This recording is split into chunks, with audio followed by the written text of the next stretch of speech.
어떻게 기도할 것인가 라는 제목의 말씀을 드리도록 하겠습니다.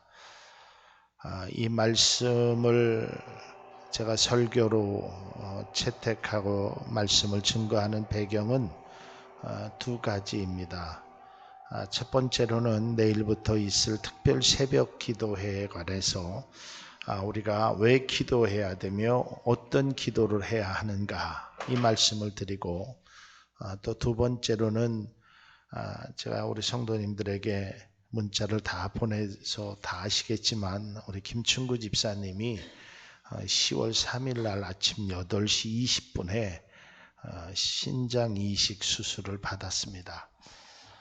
그동안 오랫동안 기다렸는데 하나님께서 우리의 또 우리 성도님들의 모든 기도와 간구를 들으시고 정말 감당할 수 없는 은혜를 주셨기에 그것에 대한 간증과 아울러 이 말씀을 증거하도록 하겠습니다.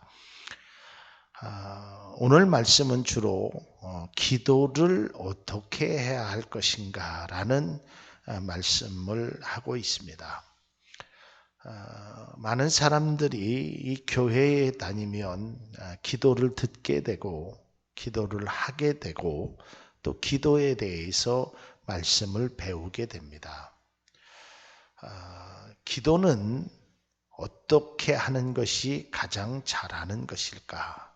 그래서 우리가 기도에 대해서 관심도 많습니다. 왜냐하면 이 기도는 나의 요구를, 또한 나의 필요를, 또한 나의 문제를 하나님 앞에 이렇게 아뢰는 그런 방법 중에 하나이기 때문에 이 기도에 대해서 굉장히 깊은 관심을 갖게 됩니다.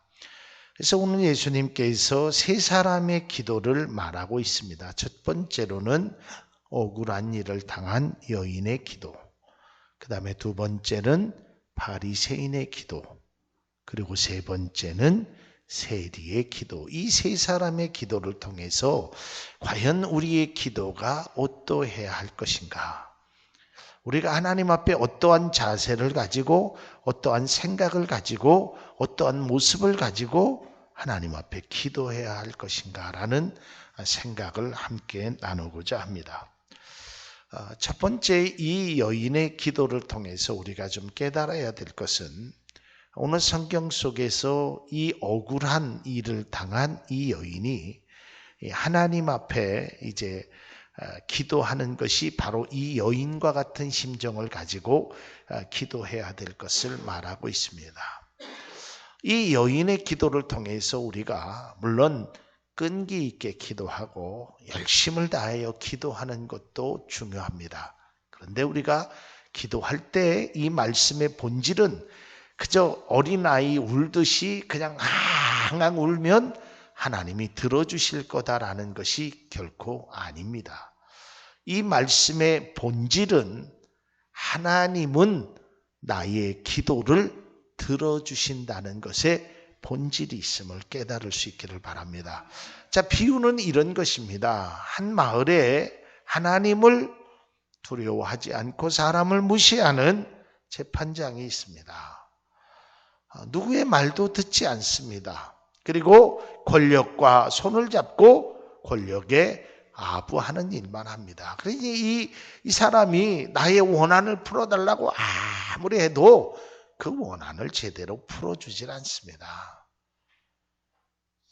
오늘 아시겠지만 제가 여러 가지 일로 법정에 쓴 기억이 있습니다. 목회하기 전에도 그랬고 또 목회하고 난 뒤에도 이 법정에 가서 이 재판하는 과정을 보면 참 마음에 무슨 생각이 드냐면 참 어린아이 같은 생각이지만 우리 이모가 박근혜 대통령이었으면 좋겠다. 우리 삼촌이 검찰총장이었으면 좋겠다. 이게 뭐 내 힘으로는 어떻게 할 수 없으니까요. 정말 억울한 일이 있습니다. 근데 말하려고 하면 말 못하게 하잖아요. 조용히 하라고 하잖아요. 또 말을 하려고 하면 나가라고 하잖아요. 거기다 대놓고 또 얘기하면 감치시키잖아요. 그러니까 말할 수도 없고 그렇다고 글을 쓴들 글을 읽는 것도 아니고 얼마나 답답하겠습니까? 하고 싶은 말은 많은데 정말 억울한 일을 당했는데 말할 길이 없는 것입니다. 그런데 오늘 성경에 그러한 재판관도 이 여인의 간청하는 간청하는 것을 들었다.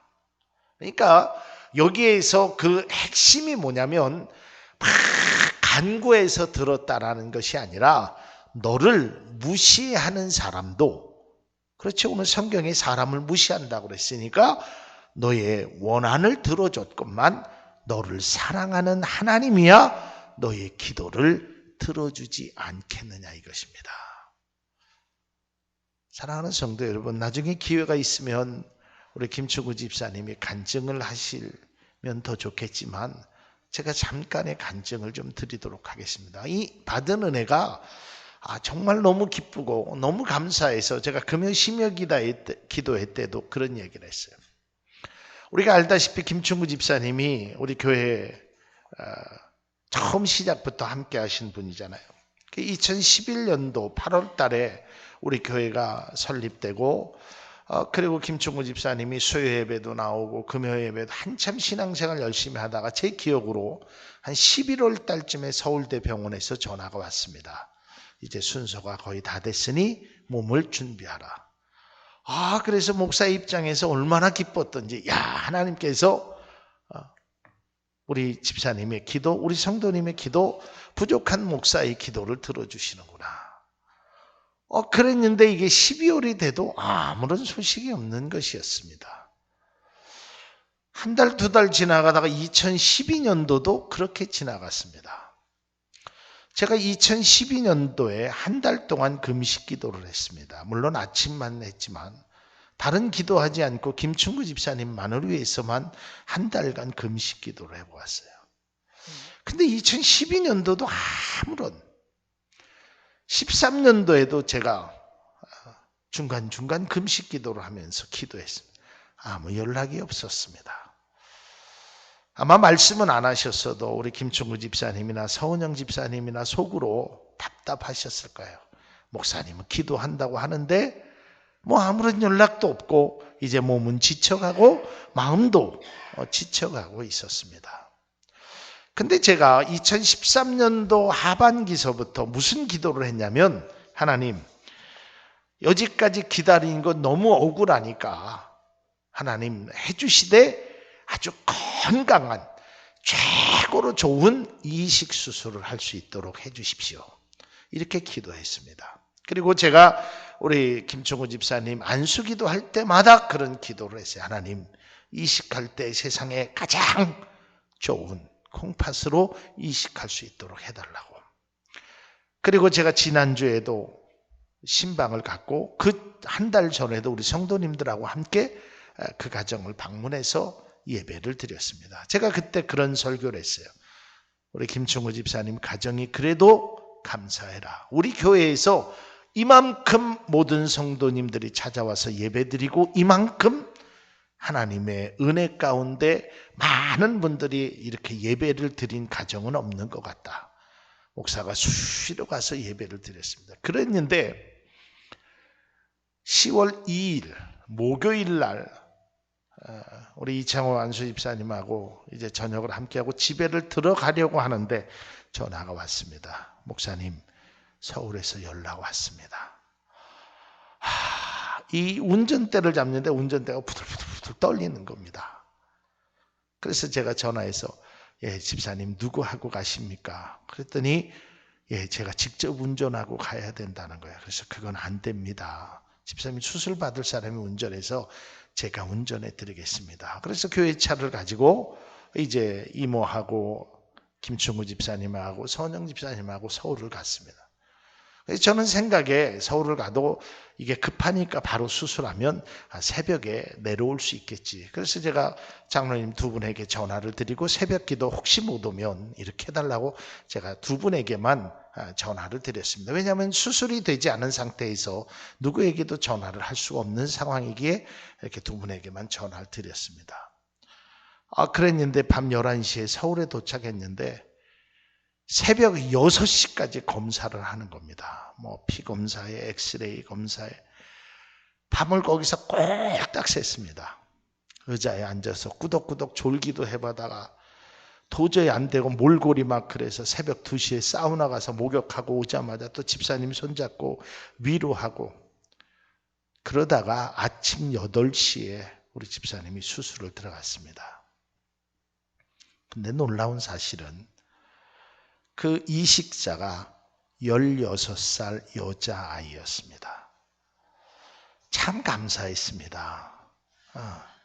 그 아이는 어떻게 해서 세상을 떠났는지는 알 수 없지만 그 아이에게는, 그 가족에게는 안타까운 일이지만 이미 어쨌든 뇌사 상태에 있는 아이 16살 여자아이의 콩팥을 기증받게 되었습니다. 의사 선생님, 제가 밤새 잠 한숨 못 자고 그리고 수술실 앞에 들어가서 제가 두 손 꼭 잡고 기도해드리고 들어가서 12시 한 반쯤 되니까 의사 선생님이 오라고, 보호자들 오라 그래서 갔더니 이 이식자, 기증자의 그 콩팥이 아주 깨끗하고 16살짜리니까 얼마나 건강하겠습니까? 그리고 수술도 잘 됐다는 소식을 듣고 제가 금요 예배 때문에 내려왔습니다. 그러면서 그런 생각을 했어요. 야, 역시 우리 하나님은 멋지시다. 2011년도에 왜 안 됐을까? 12년도는 왜 안 됐을까? 때로는 그런 생각 속에서 원망도 되고 이 원한을 풀어주소서 하고 오늘 이 성경에 나타난 이 여인처럼 아주 정말 찢어지는 마음을 가지고 아픈 마음을 가지고 기도했던 것입니다. 그런데 그렇게 안 될 때는 어렵고 고민스러웠지만 결국은 하나님께서 그 사랑하는 집사님에게 16살짜리 아이의 그 콩팥을 기증하기 위해서 더 좋은 것을 주기 위하심을 저는 깨닫고 감사를 드렸습니다. 한번 우리가 지나온 세월이니까 우리가 만약에 김충구 집사님한테 2011년도에 연세가 드신 분의 콩팥을 받겠습니까? 2014년도에 아주 16살짜리 아이를 받겠습니까? 하면 뭐라고 하겠습니까? 우리가 잘 아는 대로 출애굽하는 과정 속에서 이스라엘 백성들이 목이 말랐습니다. 그래서 오아시스를 발견하고 그곳에 물을 먹으려고 하니까 도저히 써서 먹을 수가 없었습니다. 얼마나 썼으면 그 심한 갈증 속에 먹지 못했겠습니까? 그게 바로 마라였습니다. 그때 이스라엘 백성들이 그 마라 앞에서 원망했습니다. 왜 하나님이 이왕 주실 거 좀 좋은 물을 주시지 이렇게 쓴 물을, 이렇게 먹기 어려운 물을 우리에게 주셨습니까? 그런데 그때는 몰랐습니다. 그러나 그들이 조금 가보니까 엘림이라는 곳에 12개의 샘물과 70주의 나무를 하나님은 예비하셨다는 것을 그들은 깨닫게 됩니다. 사랑하는 성도 여러분, 지금 기도가 응답되지 않아서 힘드십니까? 때로는 여러분들의 간청하는 기도가 이루어지지 않았다고 해서 지칠 수 있습니다. 우리는 사람이기에 낭망할 수 있습니다. 저도 지쳤습니다. 아마 우리 성도님들도 많이 기도해 주셨습니다. 제가 광고 때마다 무슨 일 때마다 기도해 달라고, 제가 지난주 오후 예배 때도 기도해 달라고 부탁드렸습니다. 그러나 이루어지지 않았다라고 실망하지 마십시오. 세상의 사람들은 나를 존경하지 아니하고 세상의 사람들은 내가 가진 것이 없다고 해서 무시하기도 하고 세상의 사람들은 내가 힘이 없다고 해서 나를 짓밟을 수 있을지는 모르지만 하나님은 결단코 그런 분이 아님을 믿음으로 깨달을 수 있기를 바랍니다. 오늘 성경에 하나님께서 이렇게 말씀합니다. 예수님께서 말씀하시기를 하물며 하나님께서 그 밤낮 부르짖는 택하신 자들의 원한을 풀어주지 아니하시겠느냐. 하나님께서 세상의 사람들도 너를 무시하고 너에게 관심조차 갖지 않았던 그 사람도 해주는데 너를 사랑하시고 너를 지으시고 너를 창조하시고 너를 위하여 십자가의 예수 그리스도를 매달게 하신 그 하나님이 우리의 기도를 들어주시지 않겠냐는 것입니다. 세상의 사람들은 그렇게 이야기할 수 있어요. 순서가 됐으니까, 또 재수가 좋아서 그렇게 된 거지 라고 이야기할 수 있어요. 그것을 반증할 만한 제가 증거를 내놓을 수 있는 것은 없습니다. 그럴 수 있다면 그럴 수 있다고 해야죠. 그걸 뭐라고 이야기할 수 있겠습니까? 근데 제 친구가 20년 전에 이식 수술을 받았던 경험이 있습니다. 제가 그 친구에게 전화를 했습니다. 왜냐하면 수술 받고 난 다음에 어떻게 몸가짐을 해야 되느냐 이걸 좀 묻기 위해서 전화를 했습니다. 근데 그 친구가 그런 얘기를 해요. 16살짜리 아이의 신장을 받는 것은, 그 친구는 교회도 다니는 친구가 아닙니다. 기적이고 축복이라고 합니다. 여러분, 그것이 우연이라고 생각할 수 있을지 모릅니다. 또 재수가 좋아서 그럴 수도 있다라고 말할 수 있을 것입니다. 그러나 우리는 무엇이든지 믿음의 눈으로 바라봐야 될 줄로 압니다. 우연이었으면, 재수였으면 2011년도에 이루어졌었어야죠. 그러나 저는 믿음으로 감히 말합니다. 하나님의 뜻이 어디 있는지 제가 이 부족한 사람이 어떻게 알겠습니까? 그러나 제가 깨달은 사실은 하나님께서 우리 집사님을 사랑하셔서 새 생명 주시고 새 은혜를 주셨다라고 저는 믿습니다. 사랑하는 성도 여러분, 우리가 기도할 때 꼭 한 가지 이 여인의 기도를 통하여 깨달을 것이 있습니다. 그것은 바로 나의 무능력 때문에 낭망할 때가 많다라는 것입니다. 이 말이 뭐냐면, 내가 힘이 있으면 재판장을 찾아가든 돈으로 재판장을 매수하든 그 재판장을 어떻게라도 만나서 뭔가 얘기하려고 하는데 그런 힘이 없습니다. 제가 늘 그런 생각 가져본다고 했잖아요. 목사가 좀 힘이 있었으면 좋겠다. 어느 때는 싸움을 잘해서 때려주고 싶은 사람을 확 때려줄 수 있고, 어느 때는 권력이 있어서 좀 나쁜 짓을 하는 사람을 혼내주고 싶고, 어떤 때는 돈이 좀 많아서 어려운 성도들이, 근데 제가 할 수 있는 게 없더라고요. 아무것도 없어요. 힘도 없지요, 능력도 없지요. 그렇다고 제가 기도한다고 해서 병든 분들이 퍼떡퍼떡 일어나고 그런 능력도 없습니다. 때로는 낙심이 될 때도 있습니다. 제가 어제 우리 부흥에 오셨던 신소골 목사님에게 전화를 올렸습니다. 목사님, 그때 그 부흥회 때 그렇게 기도해 주셔서 우리 집사님이 지금 수술했습니다. 감사합니다. 정말 감사합니다. 그러니까 목사님도 아이고 목사님 제가 그랬습니까? 하나님이 아셨죠. 그리고 목사님 기도 덕분입니다 하고 굉장히 즐거워하셨어요.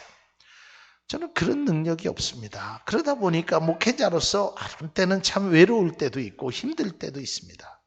그런데 제가 밤을 새가면서 집사님하고 이야기하면서 또 수술실에 들어가서 기다리면서 깨달은 사실은 나는 힘이 없지만 우리 하나님은 힘이 있음을 저는 믿었습니다. 사랑하는 성도 여러분, 여러분이 돈 때문에 어려워하십니까? 때로는 사람 때문에 힘들어하십니까? 때로는 여러 가지 환경 때문에 좌절하십니까?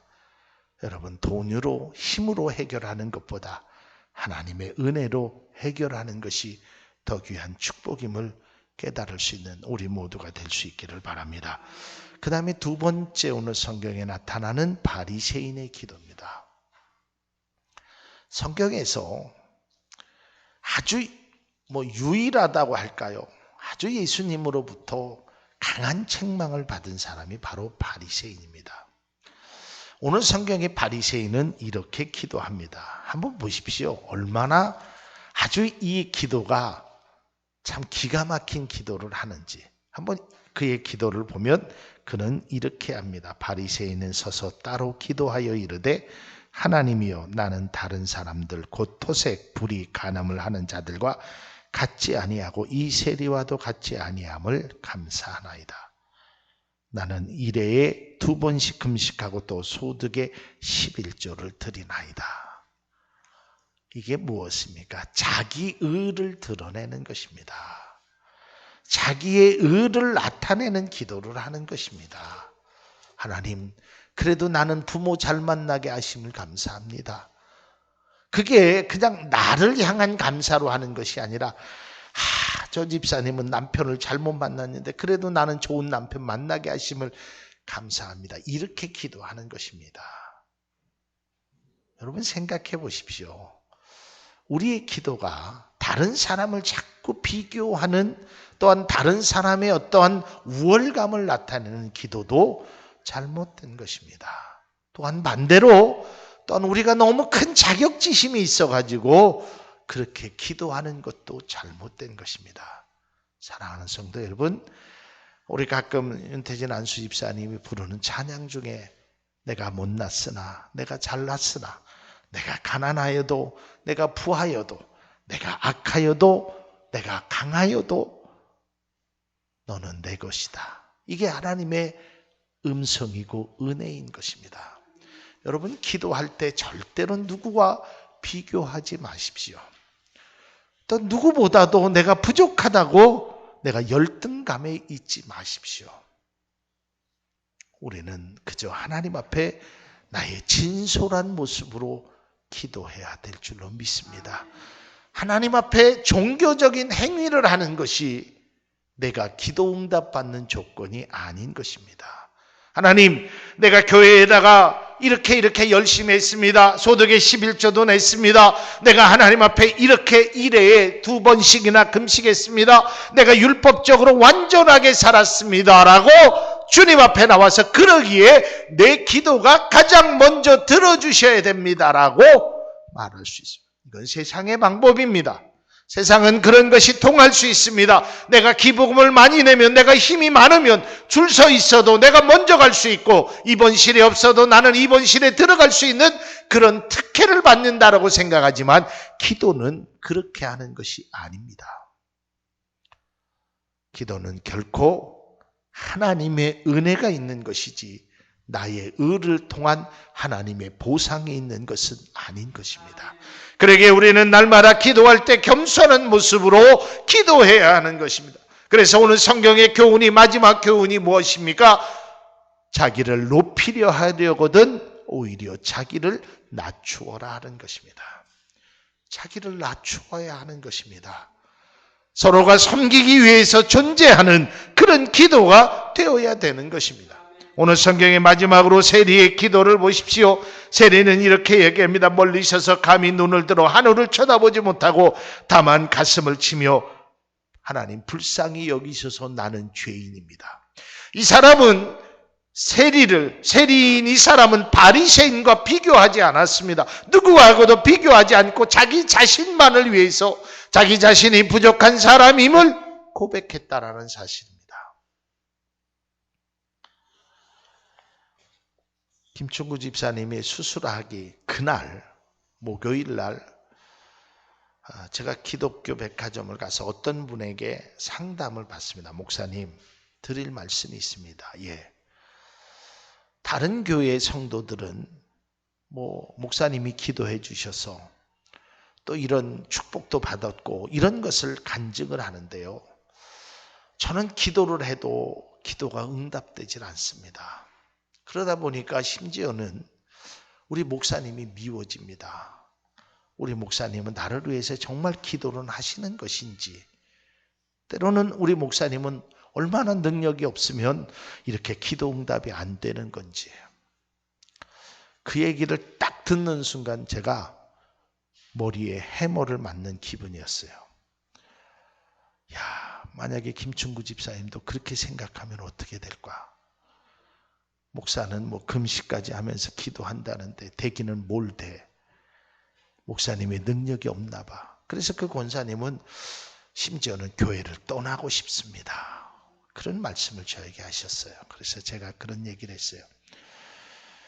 권사님, 세상에서 권사님을 위해서 가장 많이 기도한 사람은 바로 담임 목사입니다.